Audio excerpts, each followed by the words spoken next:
to be crowned King of the Jungle on I'm a Celebrity, Get Me Out of Here. We're going to the jungle, folks. Oh, dude, this is superb. It's going to be rain. We're living in the jungle, we're cooking food, the sun is shining. It's like a schoolboy's dream. There is pressure to keep everybody happy, so I'm going to make sure Mo gets into that house. It's quite made me cry. Scab! It's a lot of love. There's nothing that I won't do. It's only love. Oh, here we go.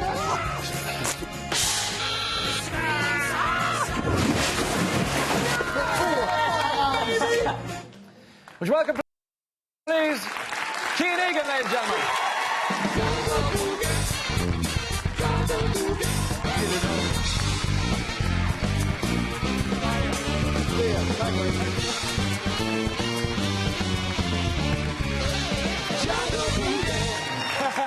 Good. Good, I like it.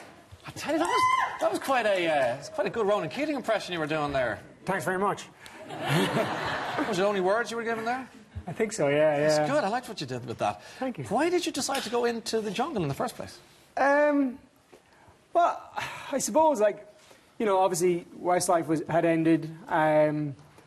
Sitting at home in Sligo, twiddling the thumbs. Yeah, you know, and well, to be honest with you, what happened was when Westlife ended, I was asked to do it straight away. Yeah. And I said no because I kind of felt it was so fast after the band ending to go out and do that type of thing. And then, you know, I just done the first season of The Voice here in Ireland, and I really enjoyed doing that.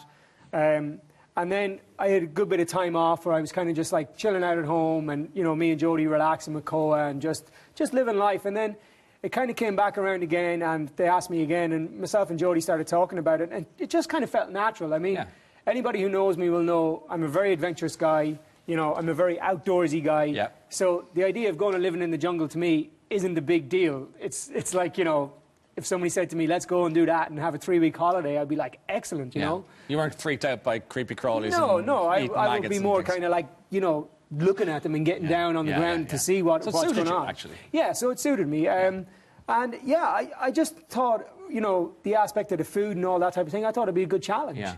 And it was. And it's funny from talking to you briefly about it before, that you seem to get quite a bit out of your experience in the jungle on a very personal level. Like what would you say was among the most important things you?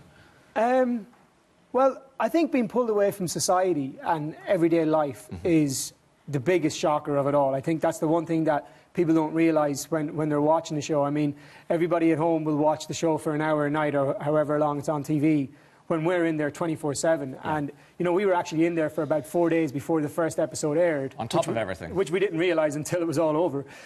So we were in there for about 3.5 weeks. And I think, yeah, the separation from society, not being able to check on your loved ones, not being able to ring up home and see if everything's all right, see if my little man was all right, see if my mum was all right, you know, my little dog, you know, my brothers and sisters, just everybody, just being able, you know, I'm the type of guy, as a man and a husband, that I like to take care of my family. It's, you know, it's every man's job to take care of their family.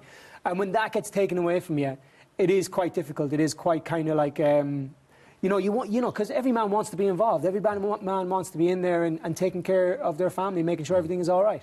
So you had a lot of time to think. I mean, there was a lot of solitude, especially at night time, I suppose, when you're on your own and there was sleep time and so forth. Did you do a lot of reflecting on the world and life at that stage? Yeah, for sure. I think... what did you get to thinking about? Well, on a daily basis, you think you just... food, first of all. We'll go on the food first. Honestly, the way we have access to just normal food is insane. Yeah. And when that gets taken away from you, and you're just being given like this little portion of rice and beans every day, plus a possum thrown on top of it if you win all the stars, you know, you do realise how much we take food for granted. Sure. And my dad, when he was alive, God rest him, was always the one when we'd throw out the meals, he'd be like, think about the starving children, you know? Yeah. And he's so right, and it's only when you go through a process like that you genuinely realise it.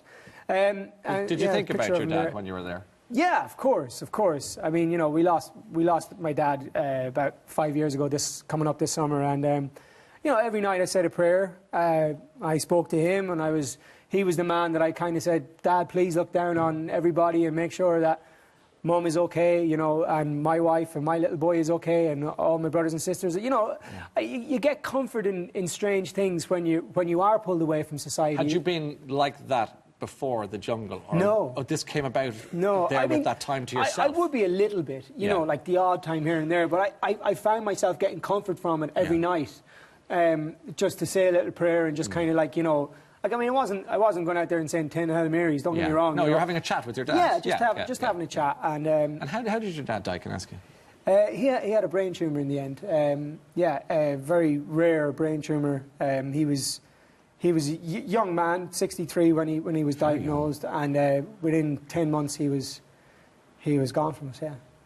You're trying to get me going here. No, not the slightest. No, I'm just curious because, you know, these are the things that you think about when you're there. No, of course. And you made this very sound point, which was that you, as a man and a husband and as a son, wanted to be the guy to look after. Yeah, of course. And then you were rooted out of that, sent into the middle of nowhere, and suddenly you weren't available. Yeah, and I think, I suppose the weirdest thing is looking at my own mum now and thinking that's what's happened to her. Sorry.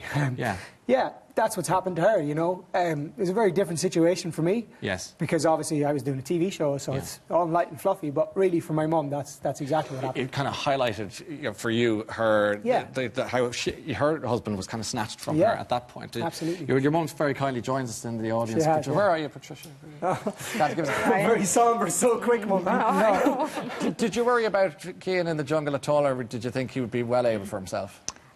I didn't worry, Ryan. The only thing I worried about was, would he look after his skin? I was afraid of him getting sunburned. His skin? Now, that's the truth of it, You because truly he's are fit an for Irish anything mammy. else. Yeah, his skin. Skin. Okay, so Skin what was cancer. it like for you as the mum at home watching Kian and the reaction? Were you following it closely, or were you just keep watching him only? Was he the only man on the television at any time for you?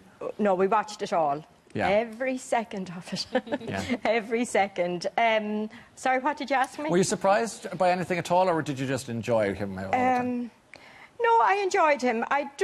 There was no surprise element in it, because Kian is, you know, as you in your introduction said that he's an adventurer, and he is, and between the surfing and everything else, all down his years, he was always fit for anything. Is that right, son? What did you text him when he came out of the jungle that time? Oh, Ryan, he'll tell you. No, you tell us. Ah, no. You tell him. She's good, isn't she? Oh, she's good. What did she... Well, no, there was one very big, long, sweet text that she sent me, just saying that, you know, Dad was looking down and he'd obviously be very proud of us, and... You know, it was very heartfelt, kind of. And she said that watching me in the jungle reminded her an awful lot about Dad, and how we were very similar in personality. And you know, and I always say that, you know, I believe I'm the man I am because of the way my dad was with me, and my brother is sat beside Colm, is sat beside my mum there, and you know, he's no different to me. You know, he's just a younger, bigger version. He's big, isn't he? He is big. Don't mess with that. No, I won't. But yeah, you know, and I think, you know, it's just so nice. My sisters are here tonight as well. Yeah. It's just so nice to kind of have such a lovely family. And did you reassess your relationship with your family then? You know, bit. I think in a way, doing something like that. Okay, look, it's not the biggest deal in the world. I went into a TV show for 3.5 weeks in the jungle. Don't get me wrong. Yeah. But just being pulled away from everyday life for that amount of time is enough to kind of give you a little clip around the back of the head and go, don't forget, boy, you know, you've got a loving family and you've got great things in your life, and all these things are the things that you need. It's not all the stuff that, you know, we generally worry about every day, like the little worries that we have about the argument with whoever it may be, or the silly little thing going on here, or the silly little thing going on here. Don't sweat the small things. Exactly, exactly. Okay. When Jodie emerged out of the blue, when you were having dinner with having won, your reaction was, I think, priceless. Here's what happened. You weren't expecting her to appear, and this happened.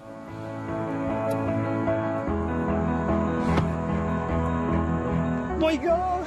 Oh, baby! Oh, my God! What are you doing? What are you doing? It's so wrong. This is wrong. Oh, my God.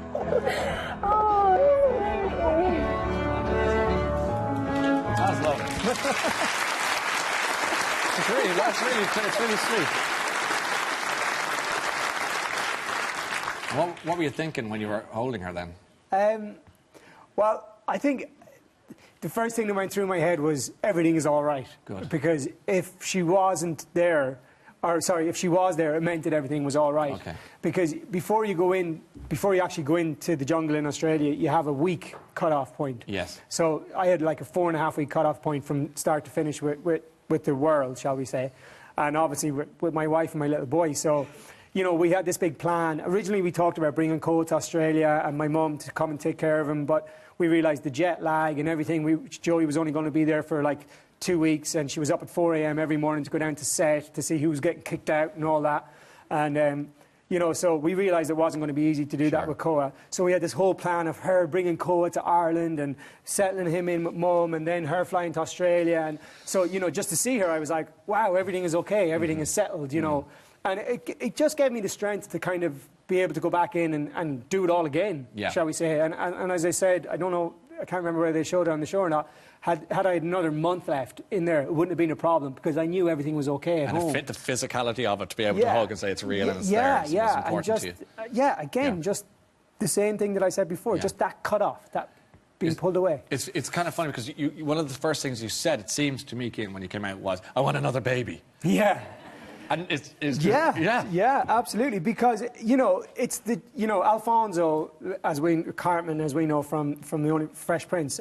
He had just had a baby, and we've been talking an awful lot about that. And Vincent had just had another baby as well, and we've been talking a lot about that. And it just reminds you of what that little baby is like, and that holding that, the joy of it all. Yeah. And when you start talking about all these things in there, obviously an awful lot. So when that type of conversation comes up, it just really starts you to think, well, why not? Why not have another one and another one? As much as we can have, as much as we're blessed with, why not? Right, really had an impact on you, which is tremendous, but all for the good, I have to say. It seems like a very beneficial experience. I like to think so. How does post-jungle fame compare to the Westlife heyday? I mean, are they very different types of fame in terms of people coming up to you and letters you might get? They are? Yeah. You say yes straight away. In what sense is it different? I don't know. It's hard to explain. Is it more satisfying? I don't know. Yeah. I suppose with Westlife, we were so young. I was 18 when we released our first album in Westlife, and the success that we had was so quick and so fast. So the shock of how quick it all happened in Westlife was one thing, but the thing that I notice a lot more now is I don't know. I suppose being on you probably know more than I do. Being on television, it has a bigger impact on the everyday person. With Westlife, it seemed to be you had a Westlife fan base and they would recognise you walking down the street, whereas, as much as in Ireland, I suppose, a little bit more than anywhere else, but in England, now it's like I'd normally be able to go to the supermarket and go shopping and stick Koa in the trolley, but now it's pretty difficult. Yeah. And it's amazing. It's unbelievable. And positive. It's very positive. Yeah. It's very, and that's the strangest thing about it is people come up to me going, "Wow, you're such a nice guy," and I'm like, "Oh, okay, thanks." It's such a weird thing to kind of respond to. It's like, "Oh, I love your record." It's like, "Thanks very much." Yeah. You're such a nice guy. And blah, blah. I'm like, "Oh, really? Okay, thanks." That's it's quite a weird. Yeah, I can imagine. It's quite a weird thing to have kind of said to you. You kind of alluded to briefly at the beginning about twiddling your thumbs after Westlife and going, "What next?" Did you ever wonder, what am I going to do? Did you ever think you might be unemployed or unemployable, or did you always feel there was a plan for you? Or did you have one? I suppose in one sense I never worried about it because as far as I'm concerned, and this still brings me up to today, I'm an extremely lucky guy who's had an amazing career between Westlife and what's now just happened. And if this is it, if tonight is my last time to ever be on a TV show doing an interview talking about what I'm doing in life, I'm a very, very happy guy, and I'm a very lucky guy. It's a good place to be, Kian. Absolutely. And, so I'm not longing for more. Yeah. But if more comes, I'm very grateful for it. If nothing more comes, I'm very grateful for what I've had. You gave Joey Essex some financial advice in the jungle. Do you remember I give Joey loads of advice. I don't have much sunk in, but... well, that's between Joey and his mind, I suppose. But you did talk to him about the wisdom of spending money and being careful with it, didn't you? Tell us about what you said. Yeah. Well, no, we had a conversation at one or 2 points just about he was mad into his designer clothes, and he had a pair of Gucci shorts on. We were allowed to bring 3 pairs of shorts in each, but they had to be black. and he had these pair of Gucci shorts on, and I said to him, well, you know, how much did you pay for your Gucci shorts? And he said, like, oh, 350 quid.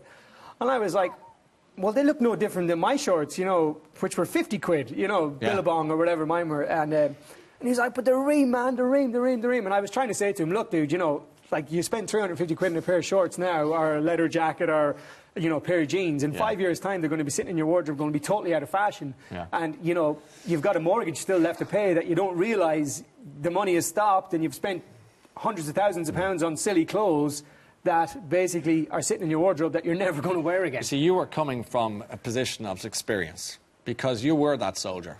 I was, yeah, absolutely. Every member of Westlife had that experience. You spent silly money on silly stuff, didn't you? Well, I wouldn't say I didn't go crazy. Did you not? Well, crazy-ish. You see, what happened was, we spoke to your mum, who loves you, during the week, and we asked her to have a little rummage through your wardrobe for some of the more interesting, shall we say, jackets that you might have bought down through the years. And we've asked the house band to model someone. Would you like to see some of it? So if we ask Doc to come out with your dark navy with flames down the arms Tommy Hilfiger jacket. You can see there. You might like to look here, that's going on. Okay. Doc, it suits you, dude. It suits Where's you, Doc. your sax gone? You need the sax back. It's okay, get the sax. Beat it, Doc. How much did that cost? Oh, God. I'd say that one was probably about 1,500. Pounds sterling.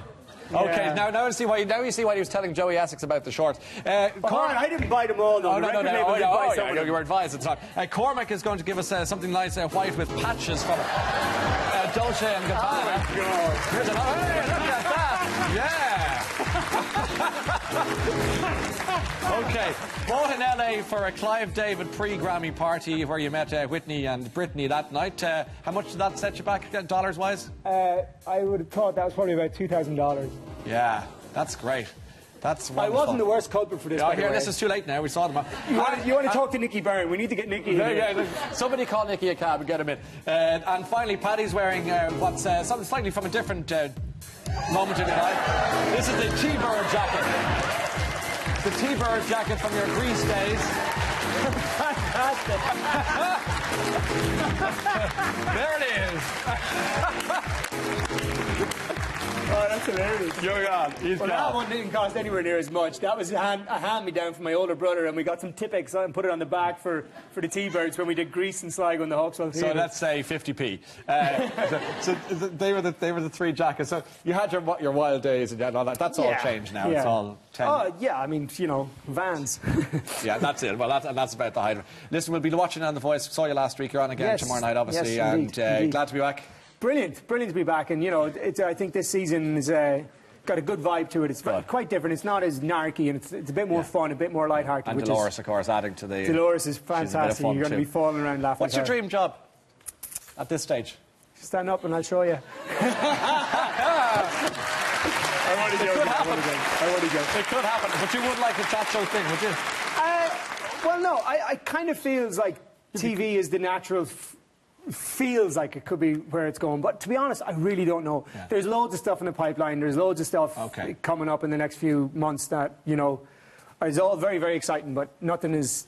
Until this, as I always say, until it's signed on the bottom line, forget about nothing is in the bag. It's been great to see you, and likewise. Congratulations. Thank Good luck you with the very next much. chapter, and to your family for coming in. We're much obliged. Thank Kian you very Egan, much. ladies and gentlemen, thanks a million. Thanks so much. Enjoy that. Thank you. You can try it out during the break if you want. All right. And Kian will be on, as I say, The Voice tomorrow night, Sunday at 6:30. Sorry, not tomorrow night, Sunday night.